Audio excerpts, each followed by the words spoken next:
कश्मीर की करना घाटी में बसा सीमावर्ती गांव सिमरी सालों से अपनी दूरदराज लोकेशन के लिए जाना जाता है। ये गांव एलओसी पर है और इसके कई घर पाकिस्तान से भी नजर आते हैं, लेकिन ये गांव एक और वजह से खास है। Polling booth number 1 of India.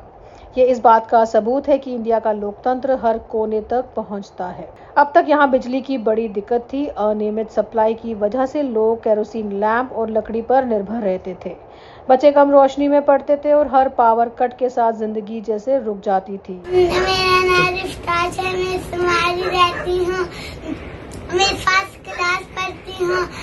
इससे पहले लाइट नहीं थी, हमें पढ़ने में परेशानी होती थी। अब हमें आर्मी ने लाइट दी, आर्मी का शुक्रिया। पहले हमें पढ़ने में बहुत दिक्कत हो रही थी, लेकिन जब से आर्मी ने हमें लाइट दी है तो हमें पढ़ने में बहुत आसानी हो गई है। हमारे बच्चे भी लाइट की वजह से पढ़ रहे हैं। यहाँ लाइट कभी कभी ये सरकारी लाइट होती थी या नहीं, लेकिन आर्मी की वजह से हमें लाइट परमिट आ रही है। हमारा गाँव जो है वो इधर पाकिस्तान बॉर्डर के नजदीक है, इसीलिए हम आर्मी का तहे दिल से शुक्रिया अदा करते हैं। उन्होंने हमें लाइट दी, हमें पढ़ने में आसानी हो रही है और हमारे बच्चों को। जब गांव वालों ने मदद की गुहार लगाई तो इंडियन आर्मी की चिनार कोर ने ऑपरेशन सद्भावना के तहत पुणे बेस्ड असीम फाउंडेशन के साथ मिलकर एक सॉलिड सॉल्यूशन तैयार किया, जो सिर्फ बिजली नहीं बल्कि उम्मीद भी लेकर आया। अब गांव 4 सोलर क्लस्टर्स में बटा है, जिनमें high efficiency solar panels, inverter और बैटरी बैंक लगे हैं। ये 24 घंटे बिजली देने में सक्षम है। कुल 53 घर, जिसमें 347 लोग रहते हैं, अब एलईडी लाइट्स, सेफ सॉकेट्स और ओवरलोड सेफ्टी से लैस हैं। हर घर को मिला है नया एलपीजी कनेक्शन और डबल बर्नर चूल्हा। अब ना तो लकड़ी ढूंढनी पड़ती है, ना ही धुएं से बीमारियों का डर है। साथ ही घाटी का पर्यावरण भी बच रहा है।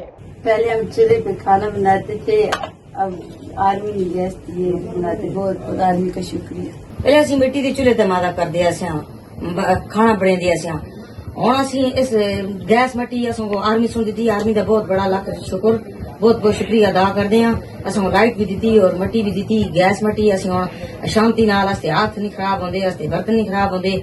असं इस हुण मादा करते हैं बहुत अच्छे तरीके नाल। असीम फाउंडेशन के इंजीनियरों ने गांव के युवाओं को इस सिस्टम को मेंटेन करने की ट्रेनिंग दी है, ताकि गांव आत्मनिर्भर बन सके। हम इधर एलओसी के करीब है, हमें इंडियन आर्मी ने सोलर प्रोवाइड की है।